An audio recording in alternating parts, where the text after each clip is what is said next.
Americans for Prosperity is committed to breaking barriers across the country, and Americans for Prosperity is growing across North Dakota. By calling on lawmakers to reduce taxes, spend less, improve health care, and provide second chances, we can empower all North Dakotans to rise. We're fighting for you. Join us today so we can make North Dakota the best state to live, work, and raise a family. Americans for Prosperity paid for this ad.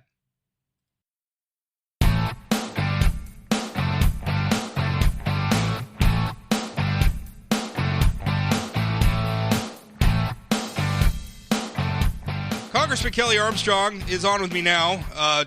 Just not that long ago, the U.S. House of Representatives sent, what do we call it? I keep calling it the coronavirus relief bill, but I've been calling it Phase 3. Phase 3, okay.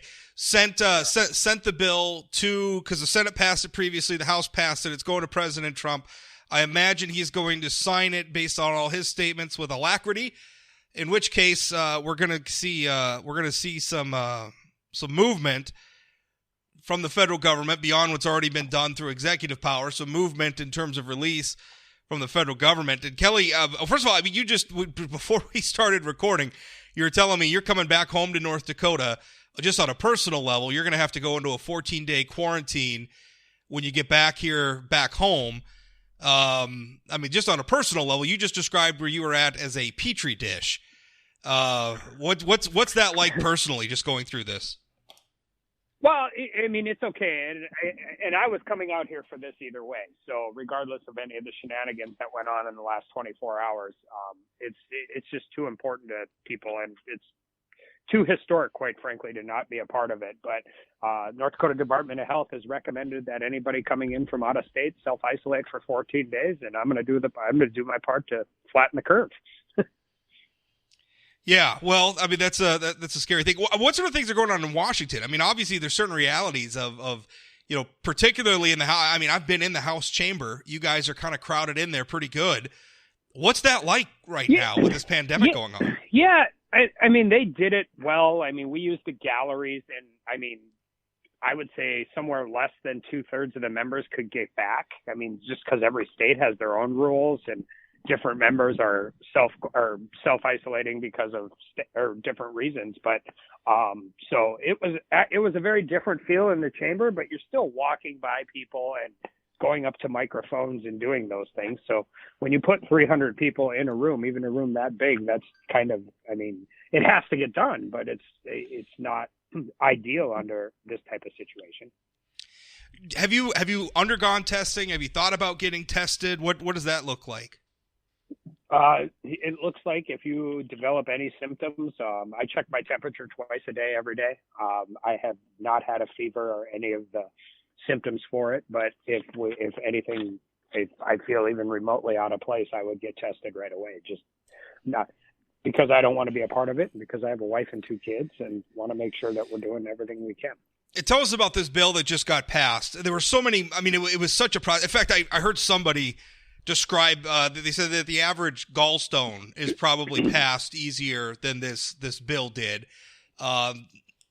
They say that despite the fact that this was actually, I mean, this happened pretty fast. I mean, really, if you take a deep breath, this did happen pretty quickly, maybe not as quickly as some would have liked.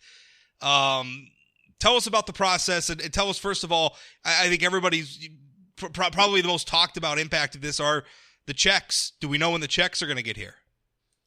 I think they're still going to do everything they can to make that April 6th deadline. I mean, scaling that up on this scale is something they've been preparing for, but I mean, can't act on until the bill passes and the president signs it. So, I mean, that's just a massive repurposing of resources just to make that happen. But they're going to do everything they can to get it quick. This White House understands how quickly we need to get liquidity into our communities. They've been on it. I mean, not just the president, but his advisors from Kudlow to Mnuchin to everybody. So it doesn't do a lot of good if it doesn't come pretty quick. Have you had any discussions or I mean, what's it look? What I'm hearing is that the IRS may not be prepared, or the IRS may, they have outdated technology. I mean, those are a lot of the reports. Have you had any sort of insight into the ability of, because the IRS is, I mean, my understanding is they're going to be the agency in charge of distributing this money. because we're going to be basing a lot of it on your income tax information. Is the IRS prepared for this? No, absolutely not. And I don't think that's a criticism. I think they're gearing up to scale up as quickly as they can. But I think to say that any agency, and I've been critical of how big the IRS is because it's actually huge, but any agency to be able to be prepared to do something that is truly once in a lifetime thing is just unrealistic. What they will do is do everything they can to scale up and get it done as quickly as possible. I mean, they're just not. I mean, we want to place blame all the time in these things, but I need people to take a step back and look at what we're asking them to do. And essentially that is to send a $1,200 check to every person whose tax returns say they have made less than $75,000 a year last year. So you have to deal with 340 million people, of which not all are adults, and make that happen. And I anticipate they will get it done as quickly as possible because they know how important it is. Give us some of the outlines, because again, this was a little bit of a moving target. I know some of the income levels and that changed. What do people get? Like, if you're a single person, if you're a married person, what did that end up being? All right, so direct payments is $1,200 to anybody making less than $75,000 a year in adjusted gross income. If you haven't filed your taxes in 2019, it'll go off your 2018 tax return. For a married couple, it's $150,000 plus $500 for every child, and that is single or individual. And after those numbers, it scales back pretty quickly. And I think, we can debate whether that's the right cutoff or not, but I'm at least glad they're scaling it back to people who we've determined don't necessarily need the cash infusion immediately. What other provisions are in the bill? Because the checks are the most talked about, but obviously, for instance, I was doing a MEBA. I've had a lot of readers, talking to me about, we close down all the bars and restaurants. We ought to issue an executive order where they don't have to pay rent. And we're hearing a lot about, utility companies not shutting off. And I think a lot of that is good. Some of the stuff about, saying, well, you don't have to pay your rent for a while. I mean, I guess that's nice to think of, and I'm sympathetic to the motivations there, but landlords are businesses too, and not all of them are great big businesses. Sometimes they're small businesses. So maybe you own a commercial building, maybe you rent apartments or something.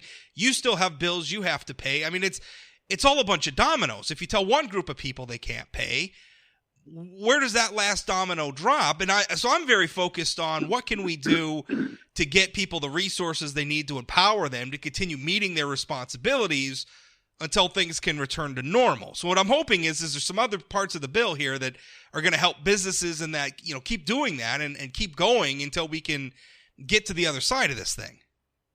Yeah, and I think the best part of that, particularly for North Dakota, but actually the best part of the bill, in my opinion anyway, is they're calling it the Paycheck Protection Program, which was, it was previously called the Business Interruption, I think, in phase 2.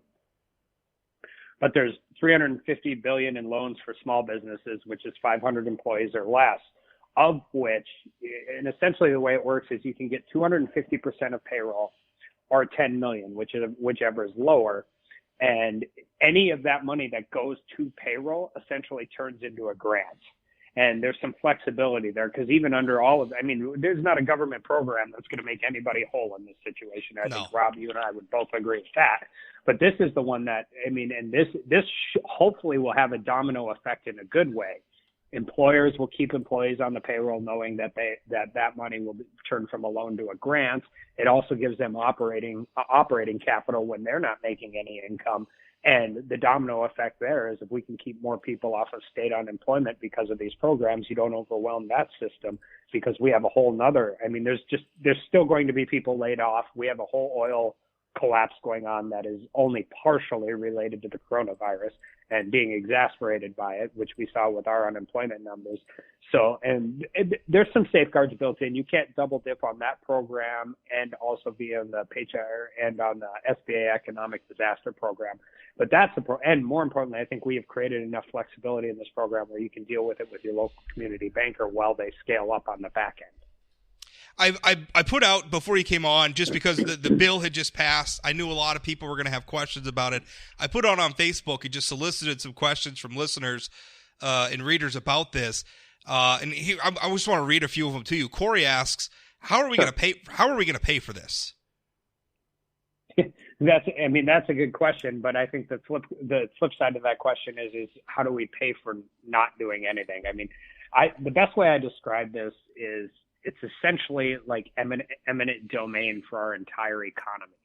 Because the government has asked people to quit participating in the economy, essentially every non-essential business from one end of the state and one end of the country to the other is now basically, making no money whatsoever. And we can all agree that not every business model failed on its own at the exact same time. We've cut off entire industries have had their customer base cut off overnight. So the answer to, and it's a fair question because, it's $2 trillion. And if you do the multipliers, you're going to get closer to 6. But the reality is this is truly something that we have to, this is an economic crisis caused by a medical crisis. And we don't get through the economic crisis until we handle the medical crisis. Yeah. And in order to handle the medical crisis, we have to have as many of our people as possible not participating in the economy. Most small businesses only have 2 to 7 weeks cash on hand. Yeah. They can't survive this on their own. So we have to do something. Yeah, well, because most businesses, you've got to have money coming in for money to go out. And that gets back to the point I was making. If you give one group of people a pass, where does the last domino end? We're all no man, no business, no organization is an island in our society. We all depend on each other. And I've been struggling with the price tag too. I look at the national debt. Long term, we got to worry about inflation. It's a real concern. We have to worry about our supply chain with China and how we have become wholly reliant on them for all parts of our economy, but has been really exposed right now, particularly with prescription drugs and some of our medical chain of supply issues.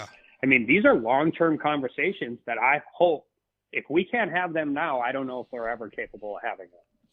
Do you feel the way I was looking at it was, the time for fiscal restraint was in the past.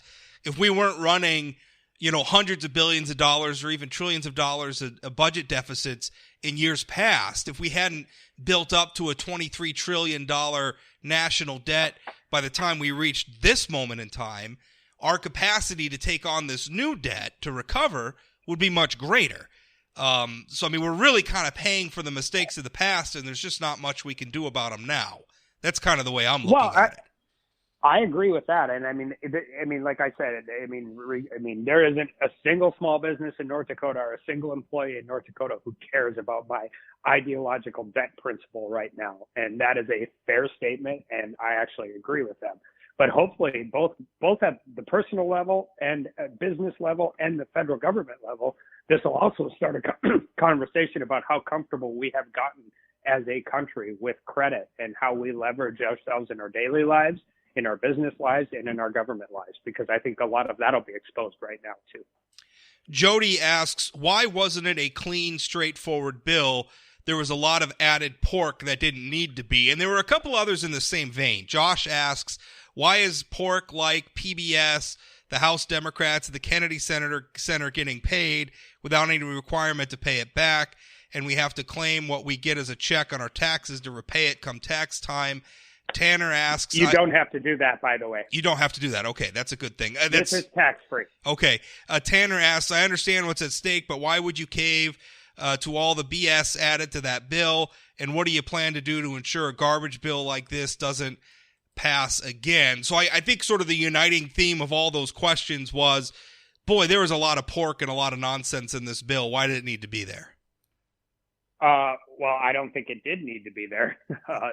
And we delayed this bill for about 5 days, and the victories in there are $13 million for Howard University, $75 million for the Endowment for the Arts. By the way, we can talk about that. I was on the North Dakota Museum of Art board. I love art. Yeah. I don't think it has anything to do with the. Well, let's debate those things on their own merits. Let's not tuck them into a completely unrelated emergency must-pass bill. Just pass them by default. And the answer, quite frankly, is because you need to get 60 votes in the Senate and you need to get a majority in the House, which is controlled by Democrats. And so, whenever you have a bill, it doesn't even have to be remotely this scale, because hopefully we never have to vote on something this big, this fast ever again. but compromises are made. And when you look at it, you have to weigh if there's more good than bad in the bill. There's a lot of things in this bill I don't like. I'm hesitant on $1,200 direct payments. I'm not sure that I'm not sure.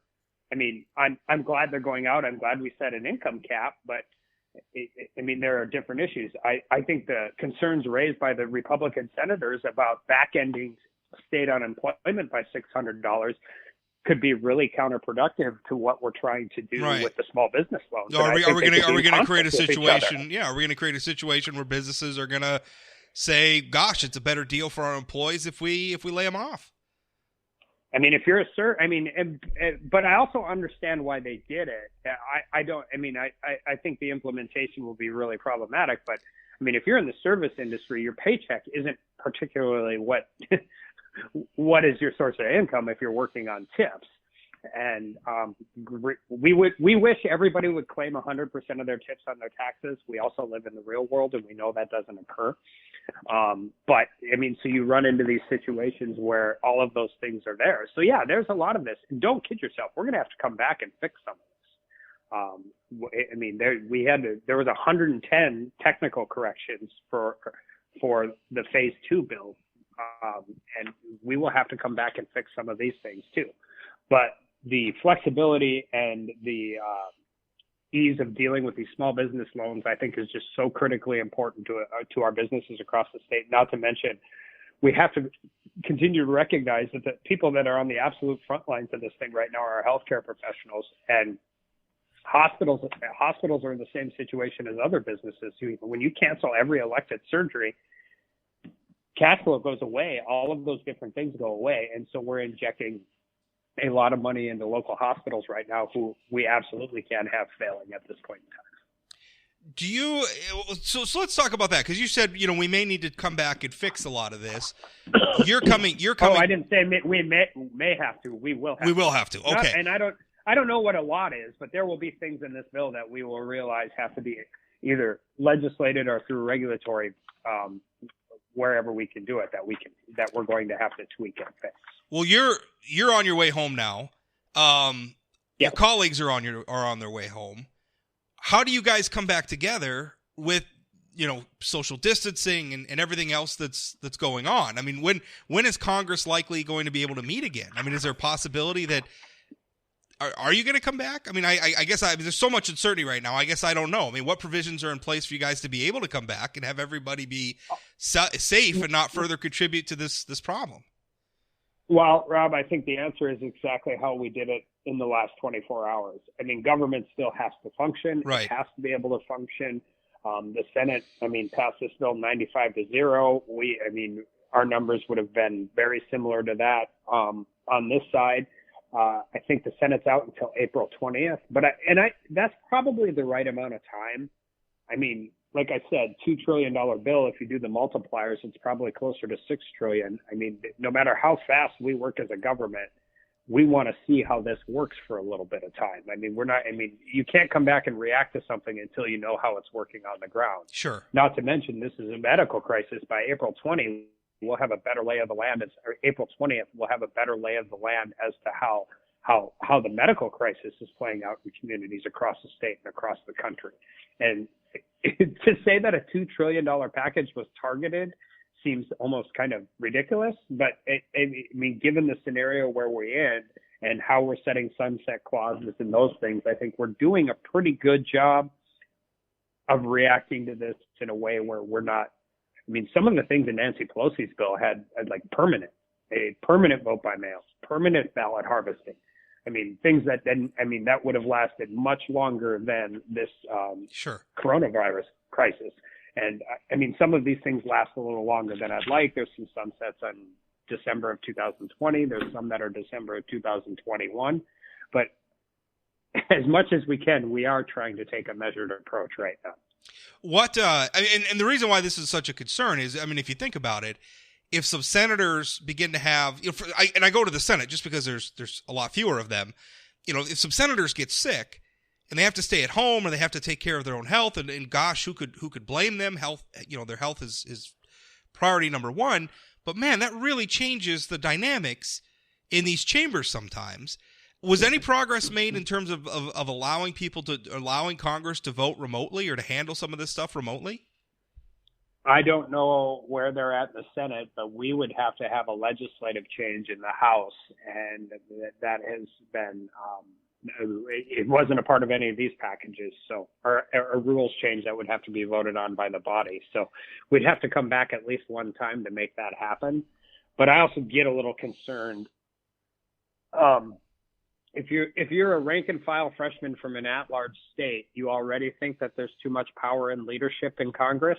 Yeah. And the more you do those things and you open that door, I mean, the more chance you have of that being the new normal when we come out on the back end of this. Yeah. I would prefer, and you're right, particularly in the low margins in the Senate, where, I mean, essentially the majority leader, or Mitch McConnell, could have been in the minority during the negotiation of this bill just because of who was quarantining and not. But also at the same time, our job is to try and stabilize this. I mean, this is triage. We are trying to stabilize this thing so we can come out on the back end and try and get our lives as close back to normal as possible. And regardless of what anybody thinks about Congress, and I know there's a lot of reasons to not like us right now, it's still based on being able to be here, being able to deliberate, and being able to be a part of the process. And I'm not sure you can do that with 435 members scattered all across the country on their iPhones. Not to mention, I've been on more conference calls in the last 2 weeks, I think, than in my entire life before this. That's not as seamless as people think it is. It is not. As someone who is... Whether it's at the state level or the federal level, I've been dropped from calls. We tried to do a telephone hearing with the director of FEMA and oversight, and in my personal opinion, and it's not anybody's fault, it was a disaster. There are real reasons why you need your elected officials to be present to do these things. I have worked from home for nearly a decade now, and I can tell you I'm very lucky because my sort of work is I do my work and then basically I turn it over to editors who then do their work. There's a little bit of collaboration, but I can tell you if I had to like do debates and stuff over conference call, I've had to try to do like committee meetings over conference call or video conferencing or what have you.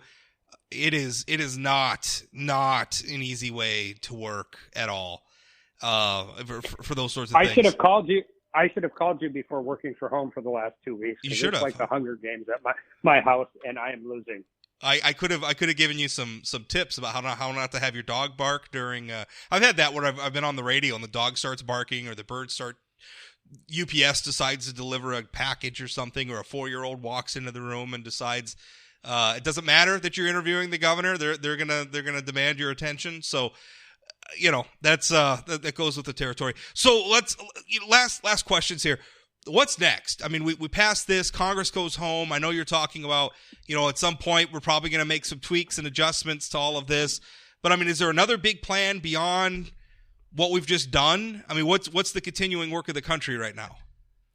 Yeah, well, I think the continuing work of the country is to implement this plan right now and to recognize what we captured well, what we didn't do, either missed or didn't get done as well as intended, and figure out how we deal with that.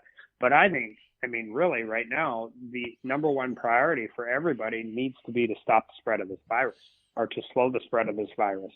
We had our first death in North Dakota today, talking to people that are working in emergency rooms in New York City. Italy's been on lockdown for 12 or 13 days. They had their highest death toll of anywhere today. Yeah. Today was their worst day. So, I mean, until we get a handle on this thing, we are going to have to learn to live differently than we're accustomed to. And it's really probably, I said this on the floor, but American people have responded to every crisis, war, natural disaster that we have ever had in the history of our country in a way that is the inspiration and awe of the rest of the world. But we typically do that by mobilizing and doing things that, and it's not the government, it's not the state government, it's the American people and American business that do it. We're now asking them to do something that is completely outside of our nature. And for the vast majority of Americans, we're asking them to do literally nothing. Yeah. Shutter your business. Well, Employees aren't going to work. Yeah. Kids aren't going to school. And churches are canceled at this point in time. That's not in our grain. That's not in our DNA. And it really, truly is how we need to. The best chance of our economy surviving is to get through here. And also, I have tremendous faith in our medical professionals to find some kind of breakthrough to counteract this until we come up with a vaccine. I think that's a really good point. I think what makes America great is Americans and what Americans choose to do. I mean, the government can give us guidelines, but at the end of the day, we have to choose to do the right thing as a people, right? We have to choose to act responsibly. We have to choose to listen to proper advice and to fight this thing on an individual level, because there's really nothing the government can do unless we choose to go along with it, right? I mean, the government can do some things, obviously, but at the end of the day, the most important thing is what we choose to do. That's how I'm looking at it. Businesses are giving up 100% of their revenue, and they're not doing it because they think the North Dakota Highway Patrol is going to come in and arrest everybody because Governor Burgum and the North Dakota Department of Health has made an order or recommendation. They're doing it because they care about the rest of the people in their community, and they know it's the right thing to do. And it's challenging, and it's terrible, and it's all of those things.